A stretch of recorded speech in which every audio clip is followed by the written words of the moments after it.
하나님께서 오늘 우리에게 주시는 말씀 창세기 32장 24절부터 32절까지입니다. 다 같이 일어나셔서 창세기 32장 24절로 32절 한 목소리로 전부터 끝까지 한 목소리로 하나님 말씀 선포하고 아멘으로 받도록 하겠습니다. 시작. 야곱은 홀로 남았더니 어떤 사람이 날이 새도록 야곱과 씨름하다가 자기가 야곱을 이기지 못함을 보고 그가 야곱의 허벅지 관절을 치매 야곱의 허벅지 관절이 그 사람과 씨름할 때에 어긋났더라. 그가 이르되 날이 새려하니 나로 가게 하라. 야곱이 이르되 당신이 내게 축복하지 아니하면 가게 하지 아니하겠나이다. 그 사람이 그에게 이르되 내 이름이 무엇이냐? 그가 이르되 야곱이니이다. 그가 이르되 내 이름을 다시는 야곱이라 부를 것이 아니요 이스라엘이라 부를 것이니 이는 내가 하나님과 및 사람들과 겨루어 이겼음이니라. 야곱이 청하여 이르되 당신의 이름을 알려주소서. 그 사람이 이르되 어찌하여 내 이름을 묻느냐 하고 거기서 야곱에게 축복한지라. 그러므로 야곱이 그곳 이름을 브니엘이라 하였으니 그가 이르기를 내가 하나님과 대면하여 보았으나 내 생명이 보존되었다 함이더라. 그가 브니엘을 지날 때에 해가 돋았고 그의 허벅다리로 말미암아 절었더라. 그 사람이 야곱의 허벅지 관절에 있는 둔부의 힘줄을 쳤으므로 이스라엘 사람들이 지금까지 허벅지 관절에 있는 둔부의 힘줄을 먹지 아니하더라. 아멘. 자리에 앉으시겠습니다. 우리 주변에 있는 성도님들과 이렇게 인사합시다. 사랑합니다. 축복합니다.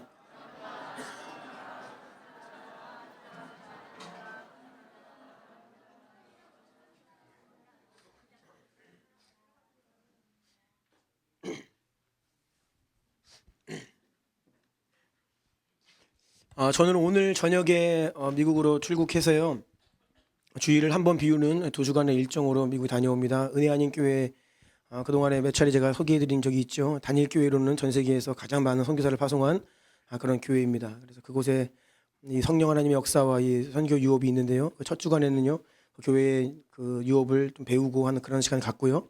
두 번째 주에는 이재한 선교사님 커미션 주최하는 그 미래 목회 선교 포럼, 선교 컨퍼런스가 그 교회에서 있습니다. 그래서 함께 가는 더비 목사님들과 함께 이렇게 2주간의 일정을 보내고 돌아올 예정이고요. 다음 주일날 4부 예배, 대학 청년부 예배는 제가 설교합니다. 저 위에서 기도해 주시고 또 제가 자리를 비운 동안에 계속 말씀 예배와 기도의 자리 사수하시고 또 승리하시기를 부탁드리겠습니다. 오늘 원땡 7번째 시간입니다. 같이 제목 읽어볼까요? 시작. 간절하고 강렬한 말씀과 기도가 더 깊은 성령의 임재로 이끕니다. 아멘. 이러한 제목으로 하나님 말씀을 전하도록 하겠습니다. 우리는 지난 시간에 구원받은 우리 안에 두 가지의 엔진이 있다는 것을 살펴보았죠. 육의 엔진과 성령의 엔진입니다. 갈라디아서 5장 16절입니다. 시작.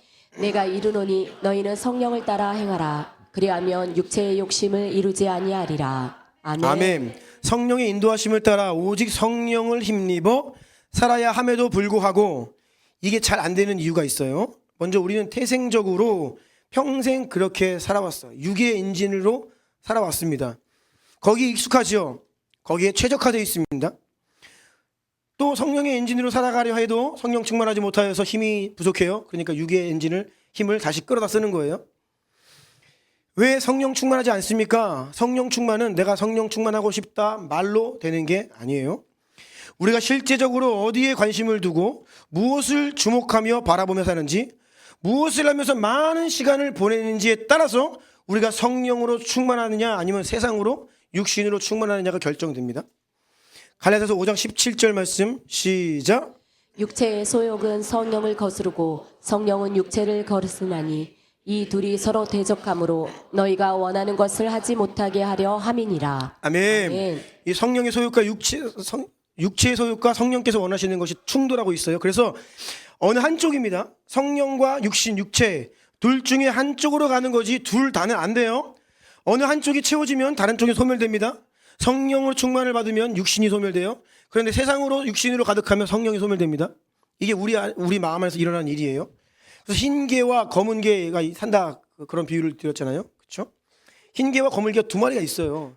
우리가 누구에게 먹이를 주고 어느 개를 운동시키느냐에 따라서 어느 개가 힘을 가지느냐. 흰 개를 계속 먹이를 주고 운동을 시키는 거예요. 뭐예요? 예배하고 말씀과 기도 가운데 시간을 보내면 이 흰개가 영양분을 먹고 힘이 있어요. 계속 훈련시키는 거예요. 그 근육질 막 이렇게 힘이 강한 개가 돼요. 검은 개는 어떻게 해요? 금식을 시켜야 돼요. 그냥 먹질 말해. 못 먹게 해야 돼. 검은 개는 먹이를 안 주면 그러면 검은 개가 힘을 잃어요. 흰 개가 힘을 가져요. 그러면 패권을 누가 잡아요? 흰 개가 잡는 거예요. 우두머리가 흰 개가 되어서 검은 개는 그냥 어떻게 못해요. 그냥 제압하는 거예요. 이게 성령을 따라 사는 거예요. 근데 반대로 우리가 말씀과 기도를 게을리하면 흰 개가 파리해져 가죠. 세상의 미디어, 세상살이에 관심 두고 주식, 돈, 부동산, 경제, 여기에 온갖. 그럼 여기가 계속 세상의 관심으로 검은 개가 힘을 받아요. 그러면 우리가 아무리 성령으로 살고 싶어도 검은 개가 힘이 있는데 어떻게 해요? 패권 자꾸 그냥 나를 주장하는 거예요. 자기가 하고 싶은 대로 그냥 가는 거예요. 끌려 살게 되죠. 자, 그런데 우리가 엄밀히 이야기하자면 육신의 엔진이 익숙하다, 최적화되어 있다 라고 말씀드렸는데 사실은요, 우리는 본래 육의 엔진으로 사는 방법밖에 모르는 자들이에요. 영으로 사는 게 무언지, 성령을 따라 행하는 게 무언지를 전혀 몰라요. 개념조차 모르던 존재가 바로 우리들입니다. 태어나면서부터 한 번도 본 적 없는 사람에게 빨강색이 무언지 가르쳐주는 게 얼마나 힘든지에 대해 들은 적이 있어요. 이게 중간에 사고로 이제 시력을 잃었거나 하면 과거에 이제 경험을 가지고서 사과가 빨강색이야, 빨강색은 사과랑 비슷한 이렇게 설명을 하는데 태어나면서부터 한 번도 색을 본 적이 없어요. 컨셉이 없는 거예요. 그럼 설명할 수가 없죠. 마치 그와 같아요. 인간은요, 태어나면서부터 영이 죽었어요. 영의 기능이 완전히 죽은 상태에서 태어나요. 그러니까 우리는요, 그냥 태어나면서부터 늘 육의 엔진을 사용하면서 자라왔습니다. 그러다가 우리가 구원받고 성령님이 우리 안에 오시면 이제는 우리 안에 오신 그 성령을 따라 사는 법을 배워야 되는데 성령의 엔진의 힘으로 살아야 되는데 그게 무언지를 모른다는 거예요. 문제는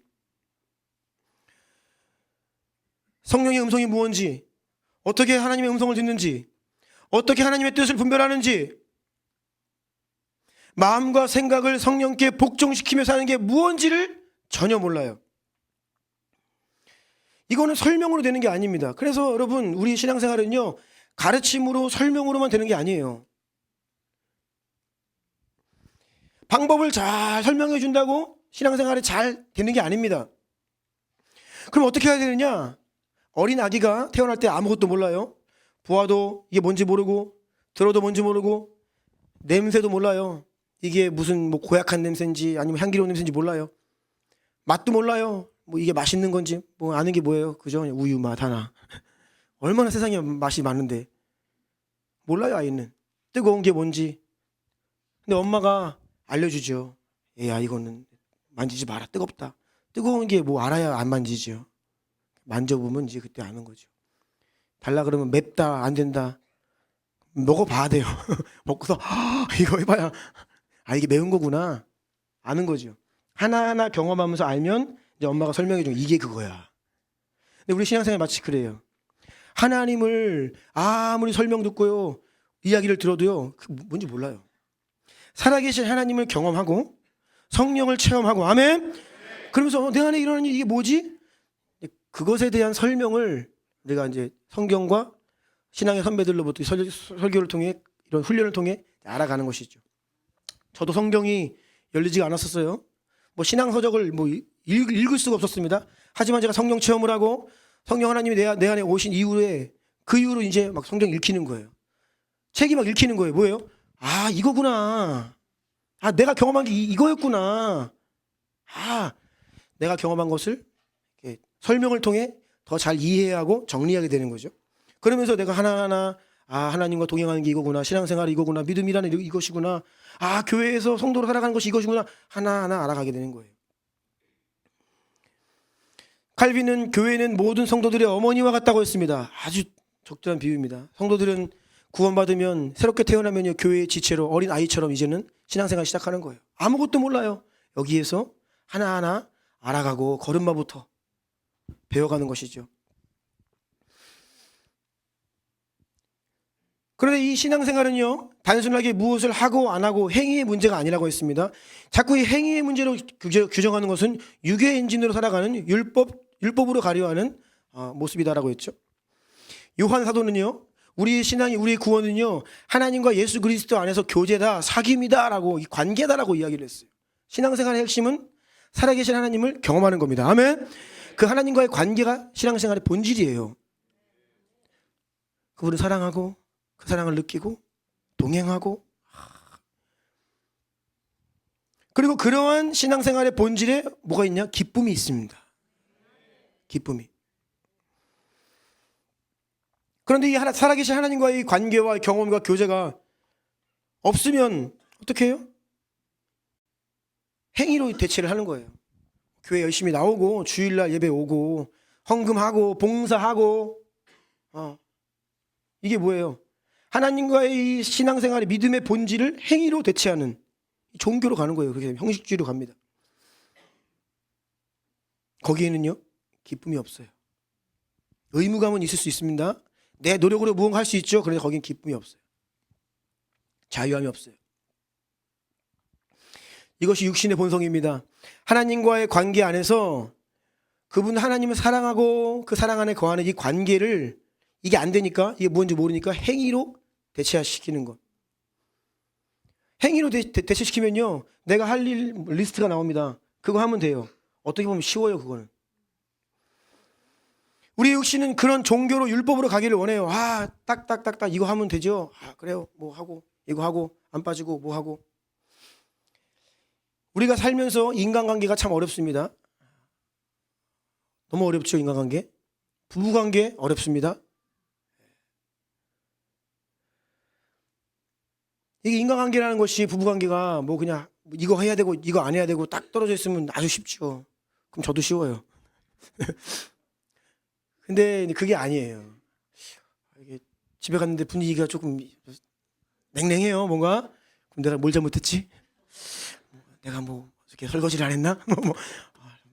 뭘 잘못한 걸로 생각하는 거예요. 근데 이제 들어가 보면 뭘 하고 안 하고 문제가 아니죠. 아내들은 뭐예요? 남편에게 관심 받고 싶고 사랑받고 싶은 거죠. 마음을 원하는데 자꾸 이제 이 율법이 작동해가지고 뭘 해야 되나. 제가 하고 이제 아내가 이제 무언가 이렇게 저 때문에 뭐 힘든 것 같아. 제가 그 이유를 도무지 알 수가 없었어요. 이야기를 안 해줘. 그래서 제가 뭔지 몰라서 하나부터 이제 제가 잘못했다는 거 생각하는 걸 다 했어요. 화장실 청소부터 시작해서 이제 빨래를 개고 막 여러 가지를 했더니 아내가 이제 갑자기 와서 웃으면서 용서해 주더라고요. 아유, 딱하다. 지금 화장실 청소 안 해서 내가 이런 건 줄 아나?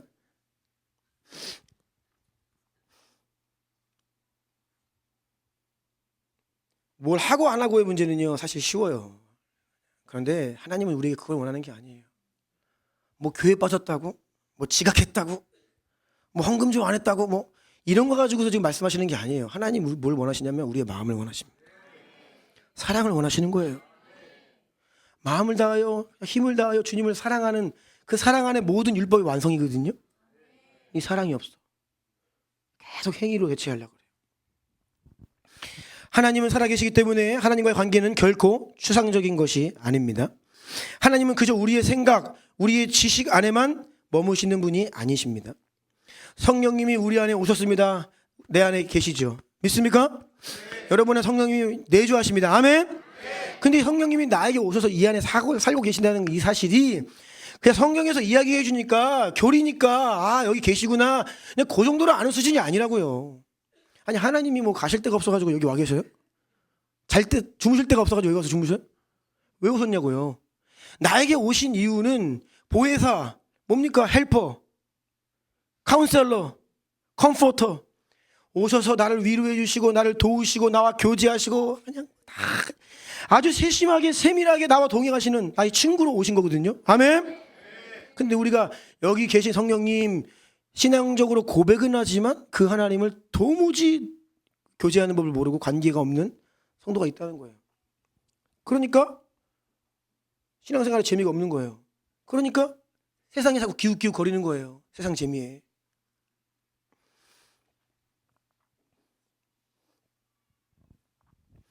저는 모든 성도들은 예수 그리스도를 인격적으로 경험해야 된다고 생각합니다. 모든 우리 주난 성도들은 강력한 성령 체험에다 믿습니다. 여러분 평생 교회를 다녀도 성령 체험 강력하게 하고 안 하고 이 하늘과 땅 차이예요. 예수님을 인격적으로 아느냐 모르느냐 하늘과 땅 차이입니다. 신앙생활이 이건 정말 너무 달라요. 하나님과의 인카운터가 있어야 돼요. 그래서 우리 부모님들이 우리 자녀들을 위해 기도하실 때 할 수 있으면 더 빠른 나이에 어린 나이에 하나님 경험해야 됩니다. 저는 너무 늦게 만났어요. 23살에 만났거든요. 23년 허비했어 시간을. 종교생활했어요. 아이들 일찍 만나야 돼요. 예.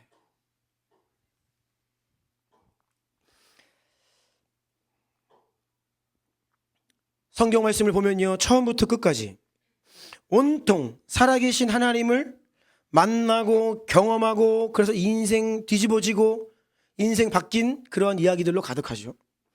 성경에 등장하는 믿음의 사람 중에 하나님을 그냥 교리적으로 지식적으로 오늘날의 현대 성도들과 같이 그냥 여기 계신가 봐 믿음으로 고백하지만 그 하나님 관계가 무엇인지 잘 모르는 그런 이야기 없어요.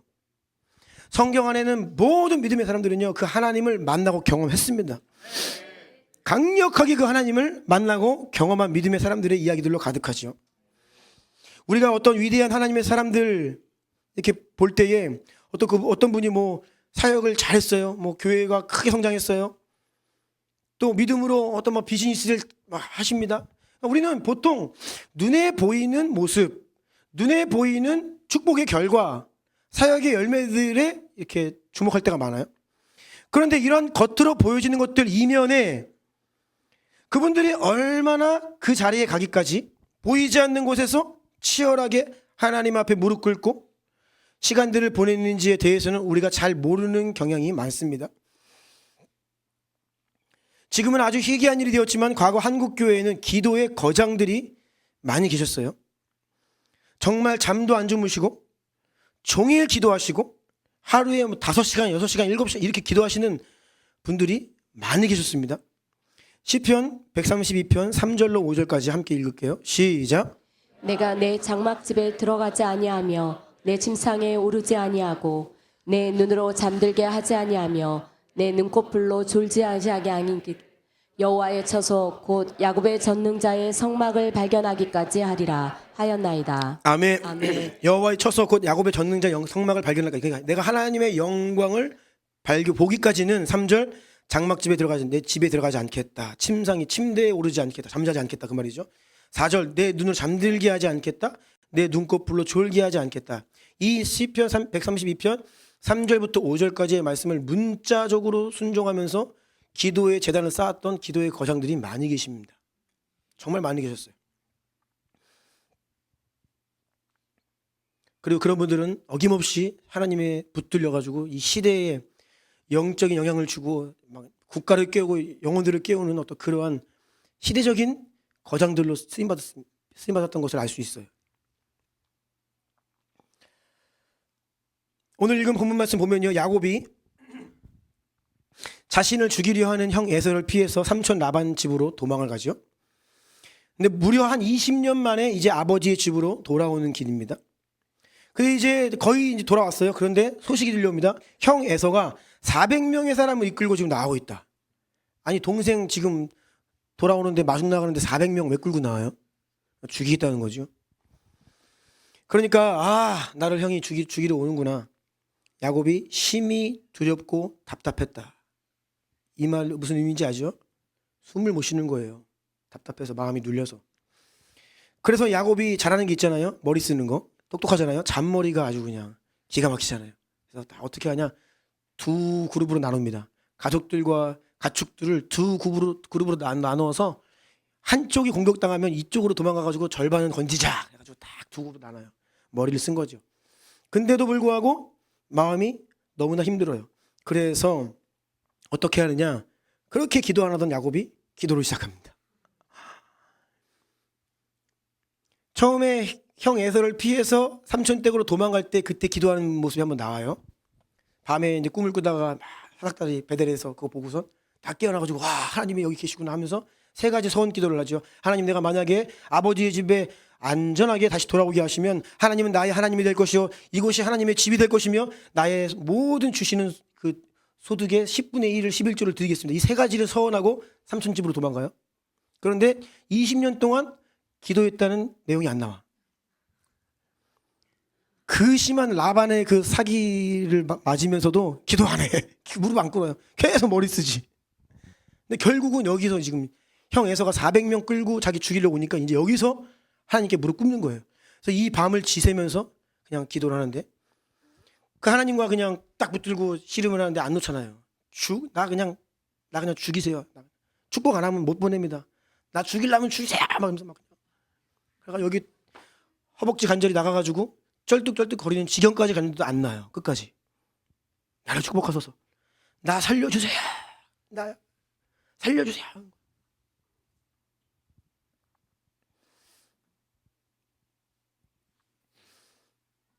얼마나 간절했는지 모릅니다. 오늘 본문 24절로 26절 다시 한번 읽을게요. 시작. 야곱은 홀로 남았더니 어떤 사람이 날이 새도록 야곱과 씨름하다가 자기가 야곱을 이기지 못함을 보고 그가 야곱의 허벅지 관절을 치매 야곱의 허벅지 관절이 그 사람과 씨름할 때에 어긋났더라.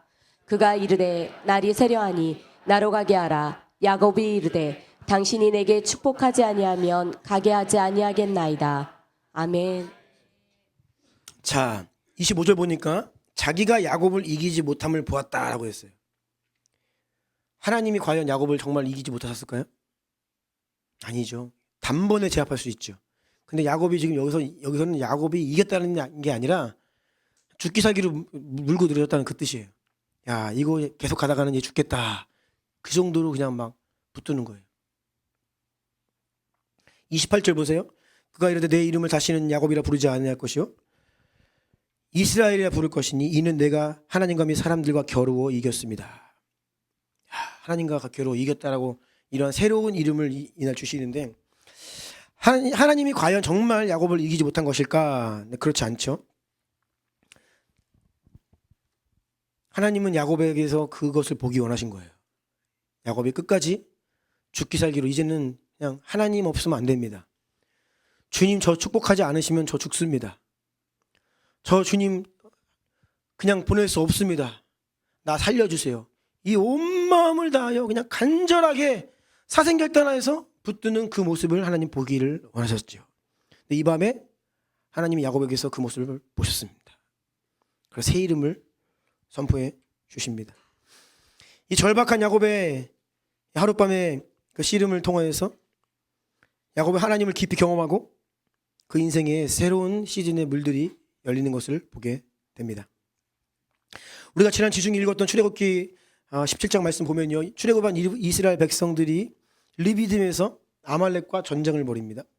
여호수아는 전쟁터에 나가서 싸우고 우리가 잘 아는 것처럼 모세는 이제 지팡이를 든 손을 들고 이제 그 본문을 보면 손을 들었다고만 나오지 기도했다라고는 나오지 않는데 손을 들었어요. 출애굽기 17장 10절부터 12절까지 같이 읽겠습니다. 시작.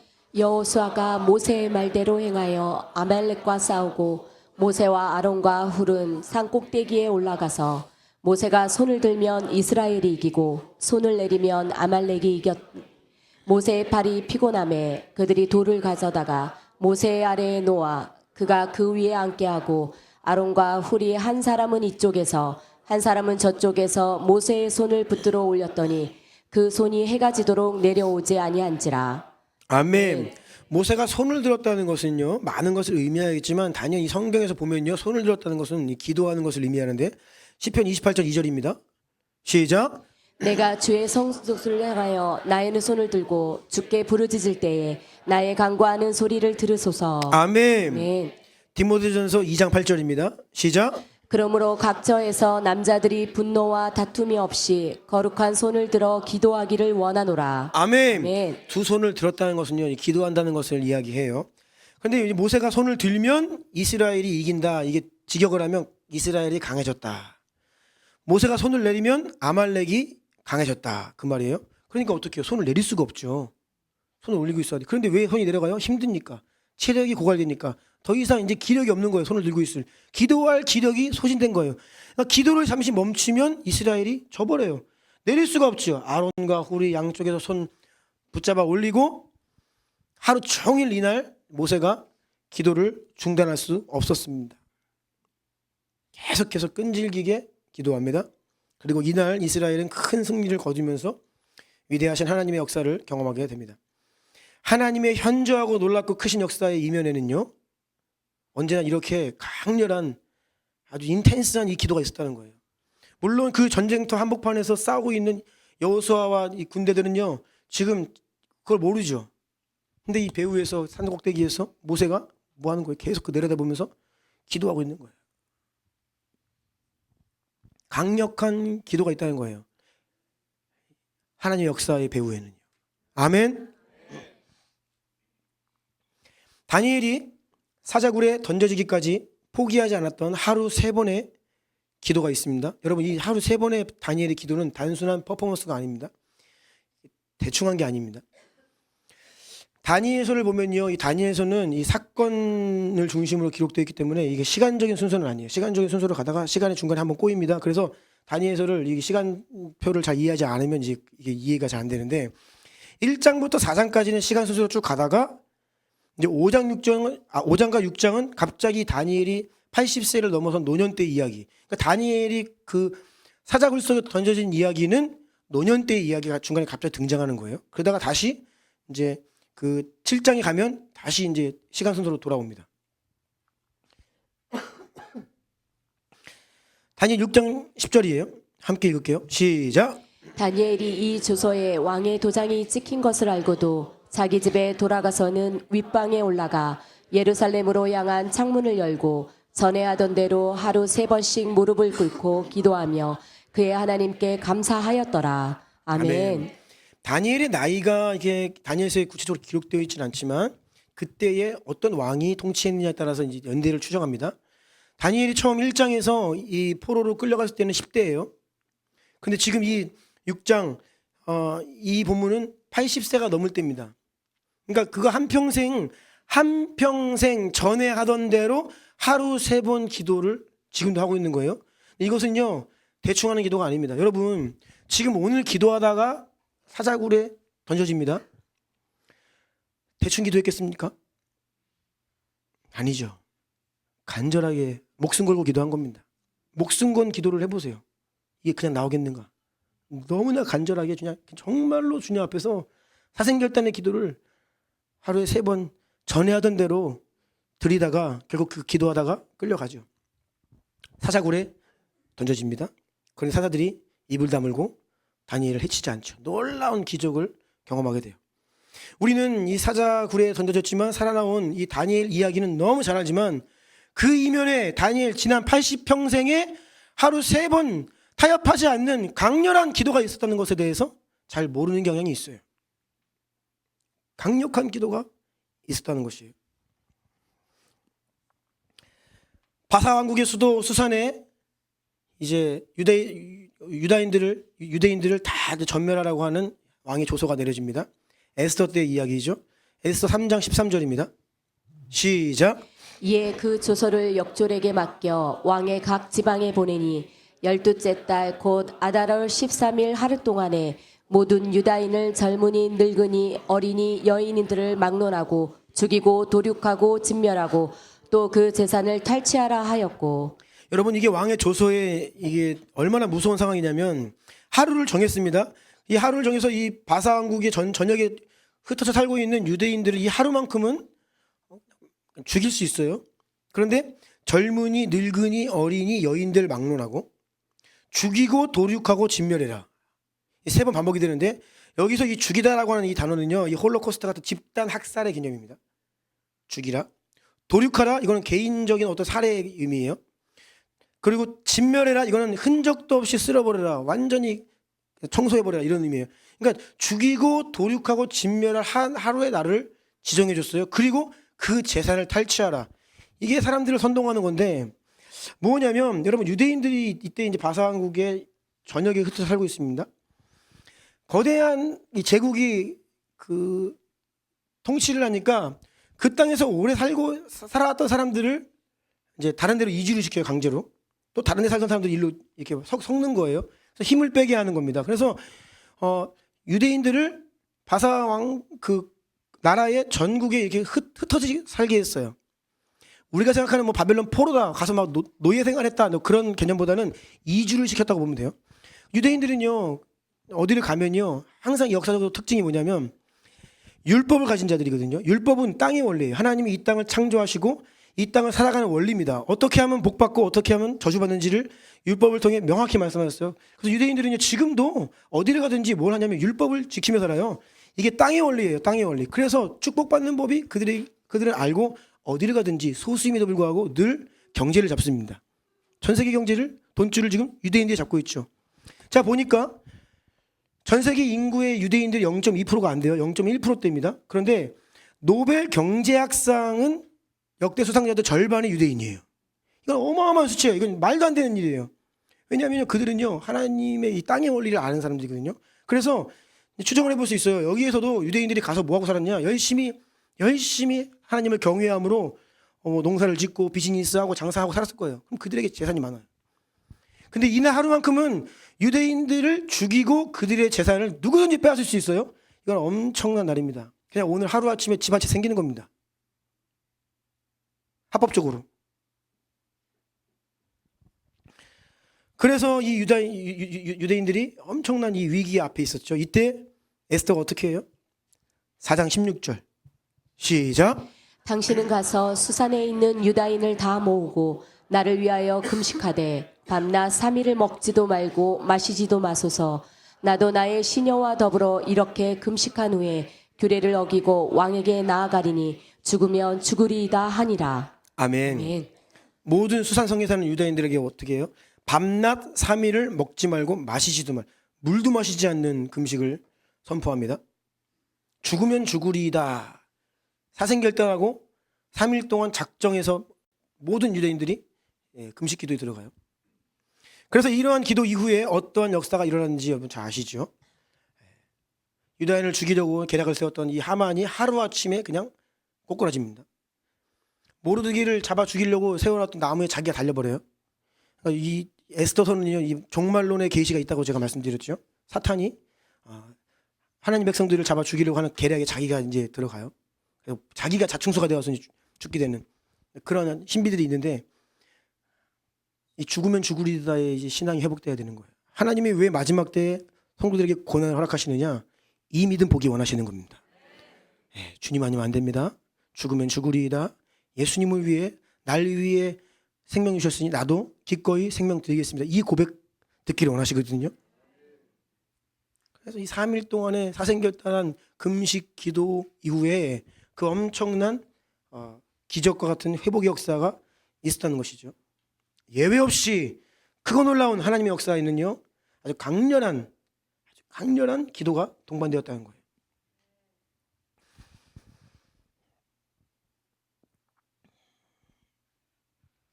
구약 성경에서 가장 큰 능력과 기적을 본 두 사람을 꼽으라고 하면 모세와 엘리야라고 했습니다. 모세는 뭐 10가지 재앙 그걸 다 봤죠. 본인의 그 지팡이를 든 손으로 그 기적을 하나님께서 행하신 통로 삼으셨고 홍해가 갈라졌고 뭐 그냥 모세가 어마어마한 기적을 보았죠. 엘리야도 마찬가지입니다. 불이 떨어졌고 또 엘리야가 기도하니까 하늘이 닫혀서 가뭄이 오고 또 기도하니까 비가 다시 오고 이 두 사람이 구약에서 대표적인 능력의 사람들입니다. 변화산에 올라갔을 때 예수님 곁에 이 두 사람이 나타납니다. 요한계시록의 두 증인이 마치 모세와 엘리야예요. 이 두 사람은 하나님의 능력의 상징이에요. 그런데 야고보서에서 야고보 기자가 이 불같은 능력의 선지자였던 엘리야가 하늘을 열고 닫고 불을 내릴 수 있었던 것은 그가 대단한 능력이나 은사가 있어서 한 것이 아니다. 그 이유를 다음과 같이 이야기하죠. 야고보서 5장 17, 18절입니다. 시작. 엘리야는 우리와 성정이 같은 사람이로되 그가 비가 오지 않기를 간절히 기도한즉 3년 6개월 동안 땅에 비가 오지 아니하고 다시 기도하니 하늘이 비를 주고 땅이 열매를 맺었느니라. 아멘. 아멘. 자, 엘리야는 뭐라고요? 우리와 성정이 같은 사람이로되. 옆에 있는 분 한번 얼굴 보세요. 그렇게 이야기해 주세요. 당신과 엘리야가 같은 성정입니다.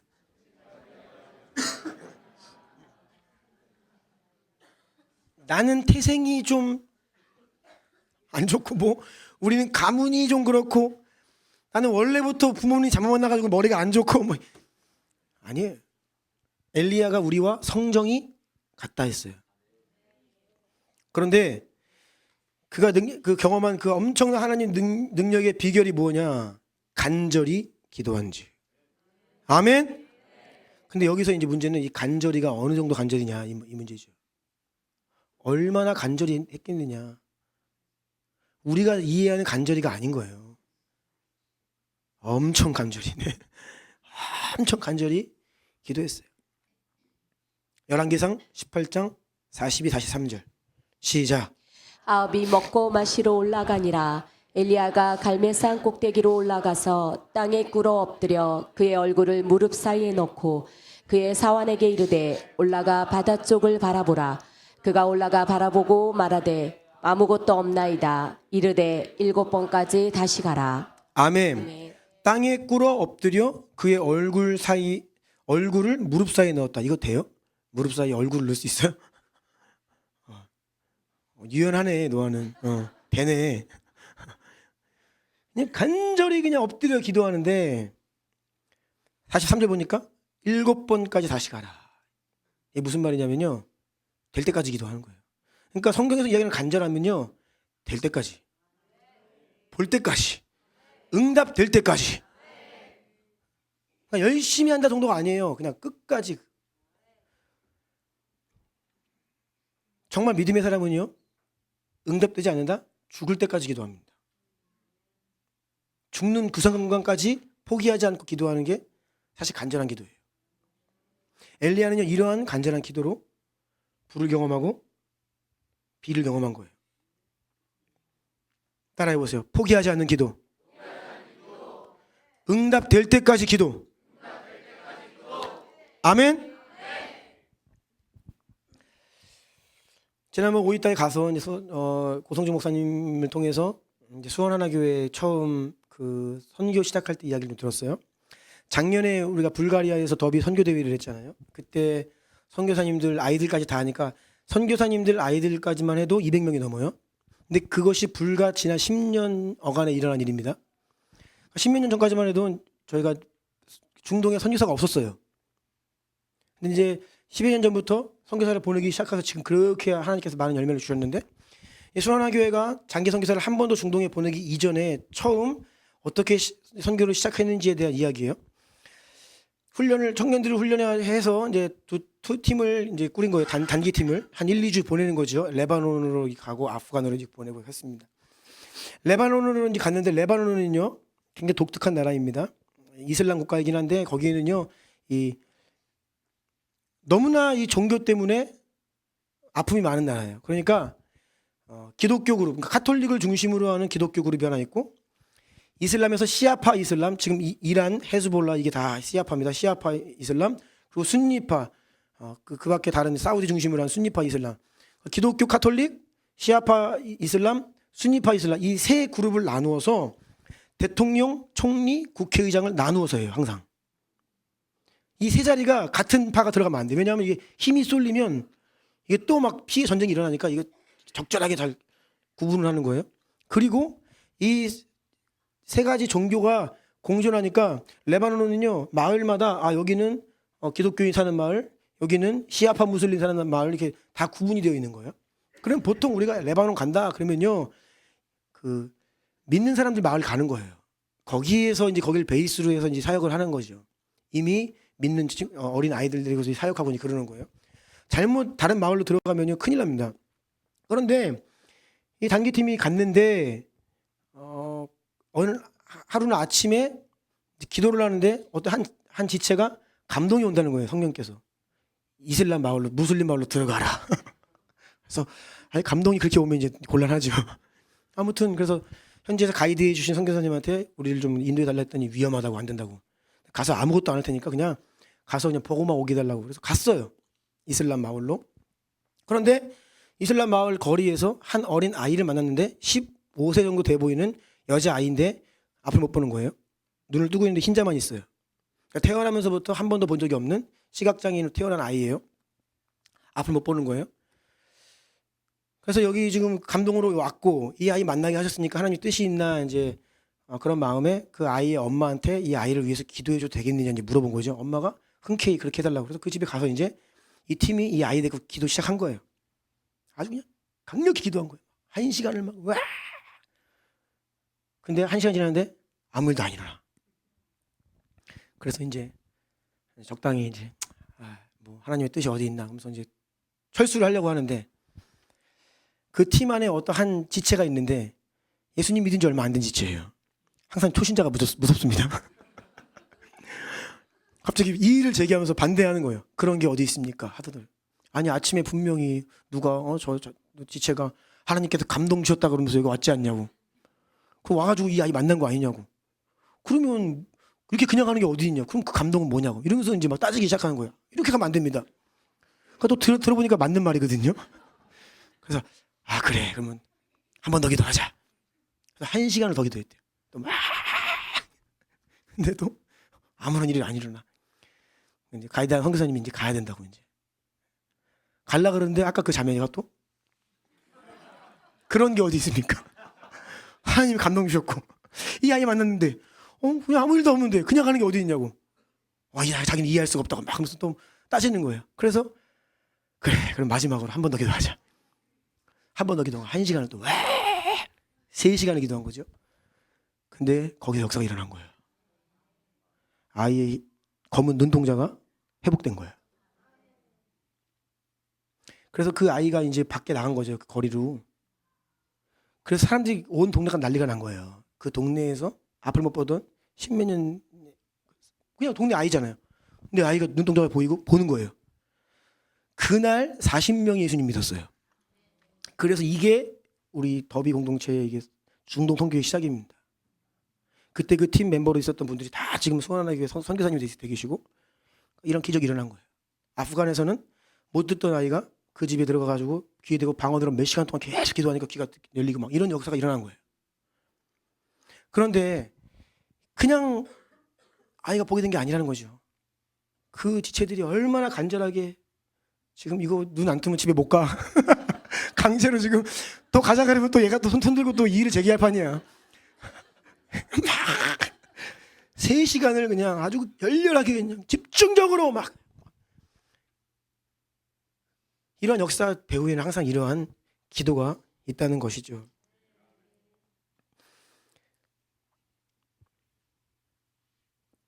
우리가 지난 기독교 역사 속에서 기도하면 이렇게 항상 거론되는 한 분이 계십니다.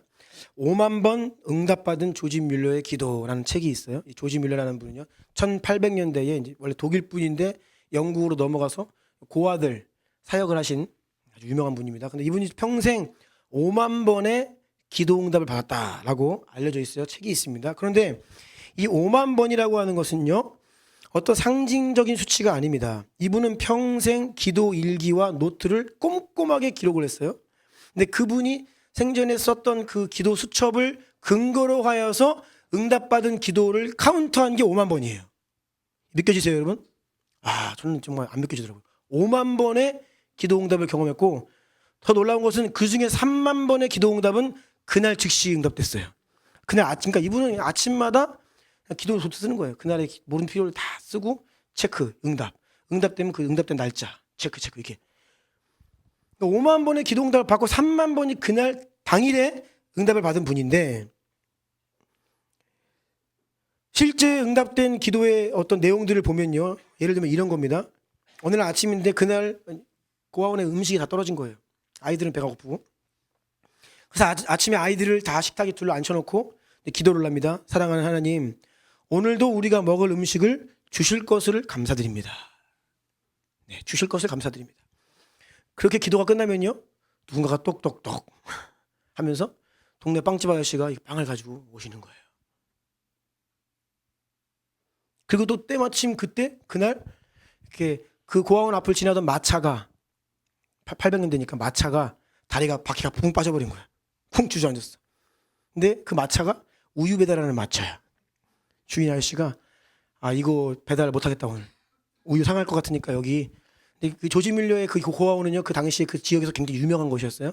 조지 밀러는 존경받는 분이었고 고아들을 이렇게 먹이는 분이었다, 유명한 분이었어요. 그러니까 이분이 이거는 고아원에다가 기증해야겠다면서 그날 아침에 그냥 우유를 다 통째로 기증하고, 그래서 먹을 것이 없는 아침에 그렇게 기도했는데 빵과 우유가 그냥 와버리는 또 그러한 응답들, 그러니까 이러한 기적들로 기도 노트가 가득한 거죠. 특별히 제가 더 주목되는 것은 무엇이냐면 조지 밀러가 응답받은 기도 가운데 그의 친구들의 구원을 위해 기도한 거예요. 총 5명의 친한 친구들을 위해 기도했습니다. 첫 번째 친구는 기도를 시작한 지 몇 달 만에 예수님을 믿게 되었어요. 두 번째 친구는 그 친구의 구원을 위해 기도한 지 약 10년 만에 구원을 받습니다. 세 번째 친구는 약 25년 만에 구원을 받아요. 네 번째 친구는 조지 뮬러가 죽고 장례 예배 드릴 때 그 예배에서 구원을 받습니다. 마지막 5번째 친구는 조지 뮬러가 죽은 이후에 한참 이후에 예수님을 믿게 돼요. 그러니까 평생을 이 친구들을 위해서 50년이 넘게 기도를 했는데 시간차가 다 다른 거예요. 어떤 친구는 뭐 금방 먹고 어떻게 하다가 결국 어떤 친구는 내가 죽기까지도 안 믿었는데 훨씬 이후에 결국 믿게 되는.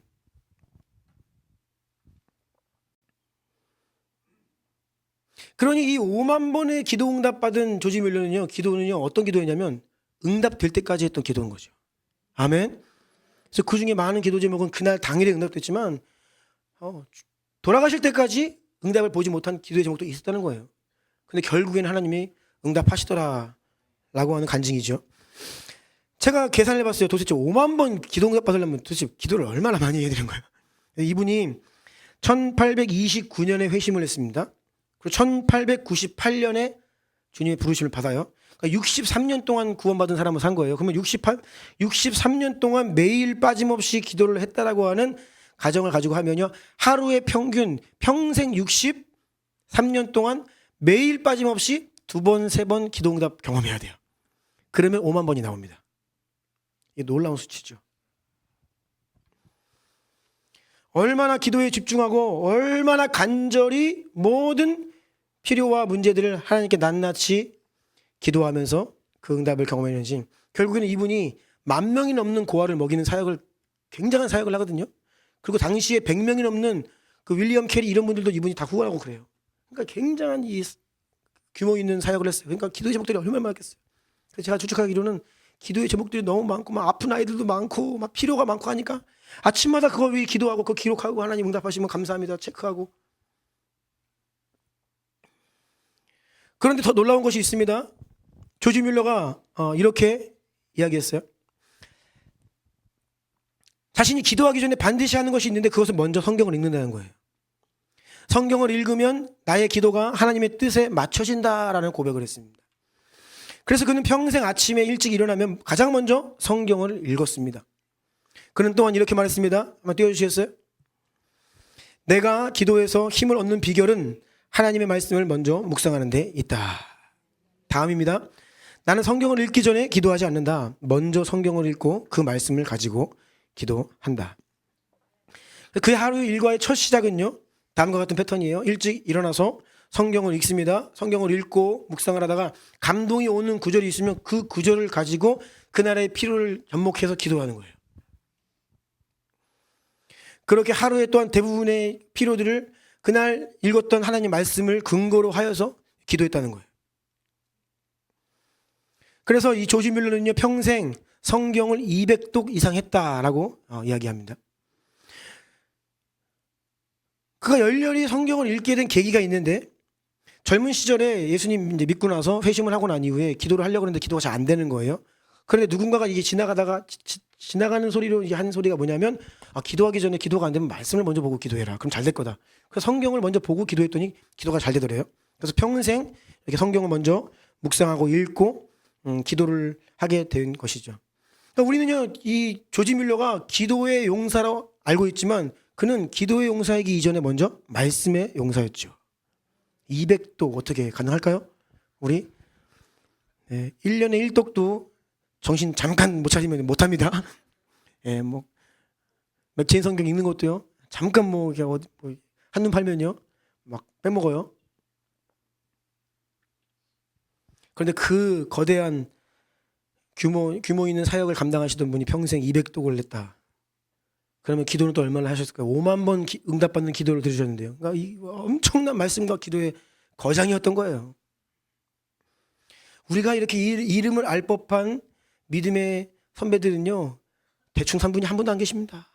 정말 치열하게 말씀과 기도 앞에 엎드리고 무릎 꿇고 주님의 임재 안에 매일매일 특별히 이른 시간에 많은 시간을 주님 앞에 머물렀던 분들이에요. 또 이렇게 이야기하셨어요. 나는 하나님의 약속을 붙들고 기도한다. 그러므로 하나님께서 응답하신다. 내가 해야 할 첫 번째 일은 하나님 앞에서 내 영혼을 행복하게 만드는 것이다. 그 방법은 하나님의 말씀을 묵상하는 것이다. 그래서 조지 뮬러가 평생 강조했던 것 두 가지입니다. 첫 번째 성경 말씀, 하나님의 약속을 믿어야 됩니다. 두 번째 기도, 하나님께 모든 것을 맡기십시오. 이게 조지 뮬러가 남긴 두 가지 말이에요. 성경 말씀과 기도. 아멘. 마지막입니다. 기도의 가장 중요한 목적은 하나님께 무엇을 얻는 것이 아니라 하나님과 가까워지는 것이다. 예, 이걸 알았어요. 그냥 뭐 필요를 기도해서 응답받는 그게 목적이 아니라 하나님과 가까워지는 것이다. 이러한 고백을 했던 것을 우리가 함께 기억하기를 원합니다. 지난 기독교 역사 속에서 우리가 알만한 믿음의 거장들은 모두 예외 없이 말씀의 용사, 기도의 사람들이었다는 것을 알 수 있습니다. 종교개혁자 마틴 루터 잘 아시죠? 위대한 신학자였죠. 당시에 카톨릭의 이 비성경적인 행태를 비텐베르크 성당 그 문 앞에다가 95개의 반박문을 낱낱이 성경을 인용해가지고 이거는 비성경적이다, 이건 카톨릭 타락했다 하면서 95개의 반박문을 붙임으로 종교개혁이 시작된 거예요. 그러니까 성경 박사지요. 신학자입니다. 그런데 우리는 루터가 기도의 사람이었다는 것을 잘 모르는 것 같아요. 그는 이렇게 이야기했습니다. 나는 할 일이 너무 많기 때문에 하루에 3시간은 기도해야 한다. 매일 새벽에 3시간 이상 꼭 기도했던 사람입니다. 근데 요즘에는요, 이게 굉장히 아침에 기도하기 쉽지가 않아요. 왜냐하면요, 예전에는요, 패턴이 일찍 주무십니다. 밤에 깜깜해서 뭘 생활이 힘들어요. 전기가 없습니다. 깜깜해지면 촛불 켜고 있어야 돼요. 뭐 호롱불 막 이런 거 힘들어. 해가 지면 자야 돼. 제가 말씀드렸잖아요. 청년 때 감비아 시골 마을 가서 일주일 지내봤더니 안 잘 수가 없어요. 일찍 아무것도 안 보여. 할 수가 없어요. 뭘. 촛불 하나 켜놓는데 촛불 켜놓으면 막 그 벌레들 모이고 힘들어요. 빨리 끄고 자야 돼. 그러니까 8시 반이면 취침을 해. 그러면 깜깜하고 해는 안 뜨는데 한 새벽 4시에 막 허리는 아프고 잠은 깨는 거예요. 그래서 내가 깨달았죠. 아, 예전에는 일찍 주무셔가지고 일찍 일어나셨구나. 대부분 막 존 웨슬리 설명하겠지만 마틴 루터 새벽 4시쯤 일어나세요. 근데 그분들이 우리처럼 뭐 12시, 1시에 주무신 게 아니에요. 그러니까 내가 일찍 자라는 거예요. 이 밤에 뭐 이렇게 거룩한 일들을 많이 하시는지 빨리 주무셔요. 빨리 주님의 안식으로 들어가시라고요.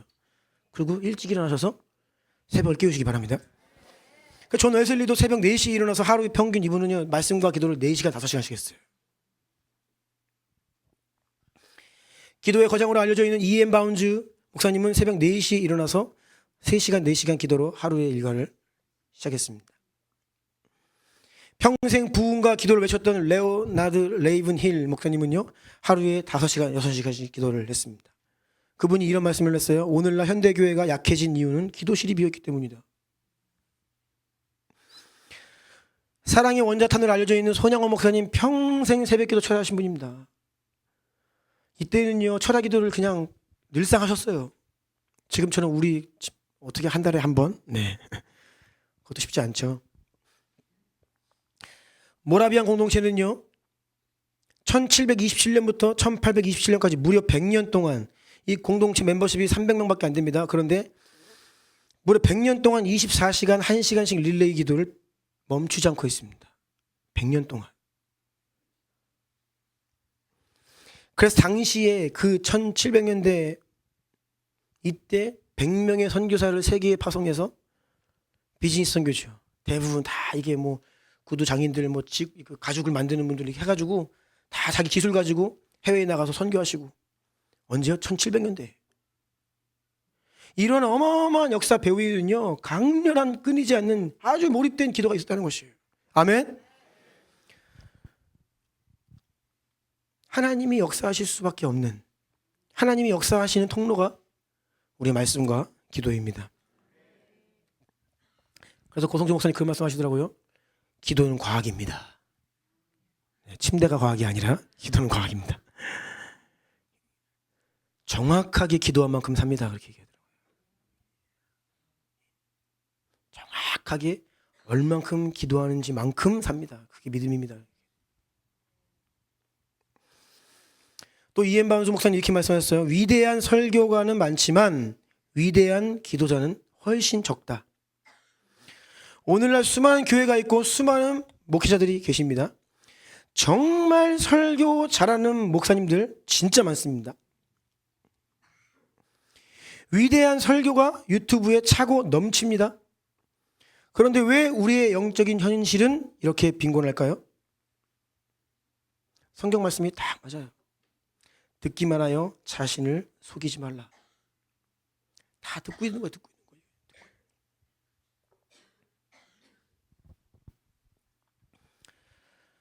저도 한때는 설교 잘하는 목사가 되고 싶었거든요. 물론 설교 잘하면 좋죠. 설교 못하면 여러분도 힘들잖아요. 그렇죠? 설교를 잘하고 싶은데 저는 정말로 솔직하게 말씀드립니다. 그 기대보다는 저는 기도하는 목사가 되고 싶어요. 설교는 조금 어느라면 어때요? 할렐루야 한마디라도 이게 영권이 있어야죠. 그렇죠? 진짜 영력 있는 분들은 할렐루야 한번 해도 벌써 은혜가 싹 올라가요. 영력이 없으면 앞에서 난리를 치고 설교를 화려한 설교를 아무리 1시간 2시간 해도요. 성도들은 지식으로만 받고 변화가 없는 거예요. 오늘날에는 위대한 설교가 필요한 것이 아니라 기도하는 사람이 필요합니다. 아멘? 여러분 그러니까요. 그냥 여기저기 다니면서 유튜브 설교 너무 듣지 마시고 기도하세요. 우리 몸에게 나에게 주시는 우리에게 주시는 이 음성에 귀 기울이시고 이 말씀 붙들고 기도하세요. 매일매일 말씀 부지런히 읽고 기도하세요.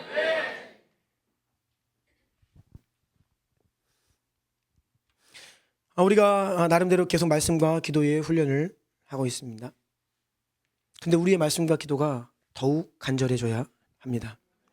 수로보니게 여인이 예수님이 자기 마을에 온 것을 알고 어떻게 해요? 내 딸이 귀신 들렸는데 좀 고쳐주세요. 근데 예수님께서 이해할 수 없는 말을 하시죠. 자녀의 떡을 개들에게 주는 것이 마땅치 않다. 예수님 왜 그런 말씀하셨죠? 근데 이 여인이 대단해요. 얼마나 간절하냐면 간절한 믿음은요 포기하지 않는 믿음이에요. 간절한 기도는 끝까지 하는 기도예요. 주여, 주님 말씀 옳지만 개들도 그 집 자녀들이 먹는 빵 부스러기도 먹습니다. 저 그 부스러기라도 주세요. 포기하지 않잖아요. 앞을 못 보던 바디메오가 예수님 지나간다는 소리를 듣자 그때부터 소리 지릅니다. 다윗에서 예수여 저를 불쌍히 여기소서. 사람들이 꾸짖어요. 너 조용히 하라고. 근데 그냥 상관하지 않아요. 계속 소리를 지르면서 나를 불쌍히 여겨 주십시오. 예수님이 무엇을 원하냐 했어요. 보기를 원합니다. 보게 되죠. 간절한 기도는요 보면요 결국은 응답받을 때까지 하는 기도예요. 그리고요 응답을 못 본다? 믿음 없는 게 아닙니다. 저는 응답되지 않는 현실에도 불구하고 계속 기도하는 게 믿음이라고 믿어요. 조지 밀러처럼 결국은 그는 기도의 응답을 보지 못했지만요 그가 죽은 이후에 두 친구가 결국 구원받잖아요. 기도는 땅에 떨어지지 않습니다. 하나님 우리의 기도를 들으시고 반드시 역사하십니다. 근데 문제는 뭐냐? 우리의 기도가 간절하지 않은 거죠. 우리의 기도가 더 깊어져야 되고 더 강력해져야 돼요. 아멘. 하루에 10분 6일 기도하는 것보다 1시간 한 번에 기도하는 게 훨씬 나아요. 왜냐면 뭘 말씀드리냐면 더 이게 집중해야 된다는 거예요. 우리가 말씀과 기도에 할 수 있으면 시간을 더 확보해서 할 수 있으면 더 깊이 들어가기를 갈망하는 마음으로 주님께 은혜를 구하고 다른 것들을 좀 멀리하고 정말 말씀이면 말씀, 기도면 기도, 하나님께 부르짖어 더 깊은 자리로 나아가 주님의 은혜를 구할 때에 주님은 우리를 더 깊은 자리로 인도하실 것입니다. 그리고 우리 교회에 반드시 큰 놀라운 주님의 역사를 보게 될 것입니다. 우리가 부흥을 위해 기도하고 있거든요. 부흥이 언제 옵니까? 반드시 옵니다. 언제까지 기도합니까? 올 때까지 기도합니다. 네, 하나님 반드시 역사하실 거예요. 제가 주님의 말씀을 이렇게 보면서 마지막 때를 이렇게 보면요, 이거 정말 우리에게 부흥의 물이 떨어지지 않으면 감당할 수 없겠구나. 성도들이 성령의 불로 임하셔서 우리 오늘 한나간세 기도처럼 성령의 불이 임하셔서 우리의 모든 온갖 다른 것들 다 불태워야 돼. 근데 그 하나님을 향한 사랑만큼은 남아있죠. 이 사랑으로만 가득가득해서 이 마지막 때의 이 환란의 불이 결국 우리를 더 순전하게 하는, 주님의 사랑의 농도를 더 짙게 하는, 더 깊은 자리로 인도하는 그런 성령의 불이 되기를 간절히 원합니다. 말씀 마무리하려고 하는데요, 예배팀 좀 나와주시고요.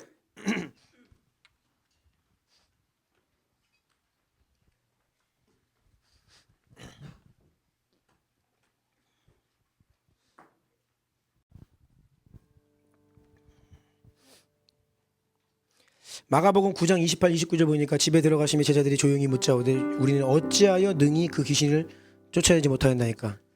이르시되 기도 외에 다른 것으로는 이런 종교가 나갈 수 없다 하시니라. 아멘. 제자들이 기도하지 않은 게 아니거든요. 예수님 무슨 말씀하시는 거죠? 그 정도 기도로는 안 된다 해요. 그 수준의 기도로는 이런 종류는 못 나간다는 거예요. 그 수준의 기도는 그 수준의 악한 영은 다룰 수 있지만 이 강력한 귀신은 걸맞는 그 깊은 기도, 더 간절한 기도가 아니면 이런 데가 나갈 수 없다. 우리가 이 시대가 악하다고 이야기를 합니다. 이 다음 세대들을 향한 이 전방위적인 공격들이 장난이 아니죠. 그럼 어떻게 우리가 이 시대를 감당해야겠습니까? 이전처럼 그런 기도로는 안 돼요. 우리 안에 더 강력하고 간절한 기도가 회복되어야 합니다.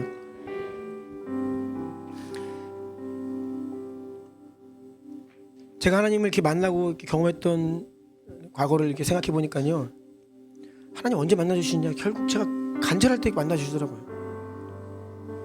간절할 때, 주님 나 어떻게 해요? 주님 좀 살아계시면 저 좀 만나주세요.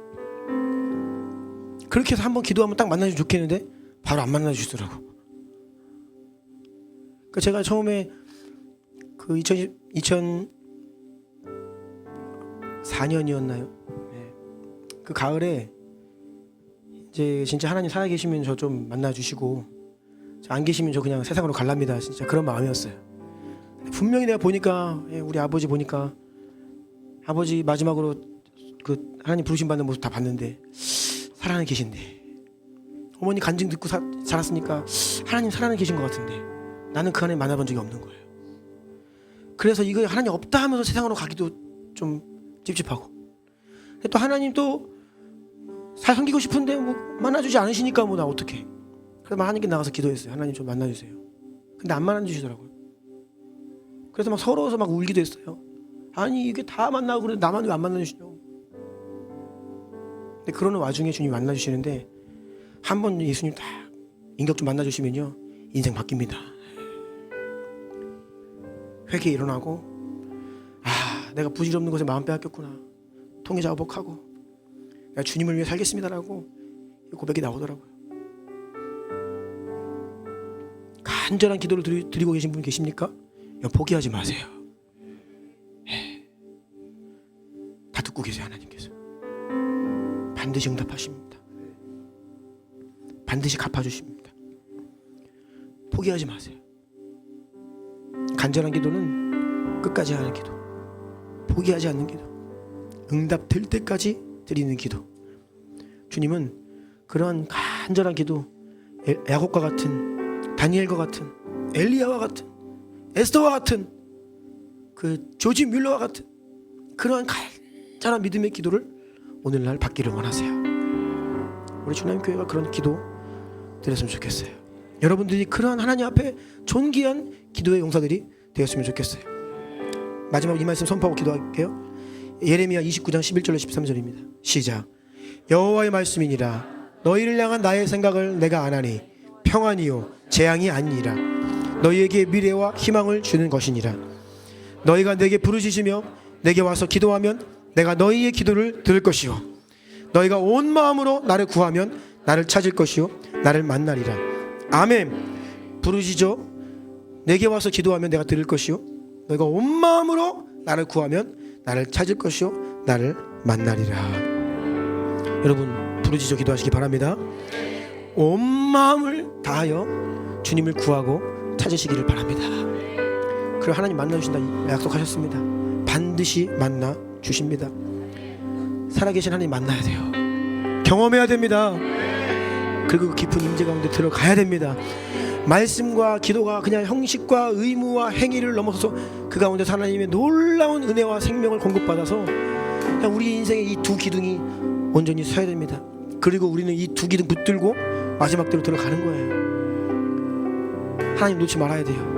끝까지 죽으면 죽으리다 이 믿음을 구하시고, 하나님 없으면 안 됩니다. 기도하시고, 주님 살려주십시오. 기도하시고, 주님만이 나의 유일한 왕이십니다. 고백하시고, 주님 없으면 내 인생 아무것도 아닙니다. 믿음으로 고백하세요. 주님 만나달라고 기도하세요. 더 만나달라고 기도하세요. 더 역사해달라고 기도하세요. 그러면 하나님 반드시 만나주실 것입니다. 우리 그런 마음으로 우리 두 손 들고 주의 이름 세 번 부르고 한번 간절히 기도하며 나갑시다. 주여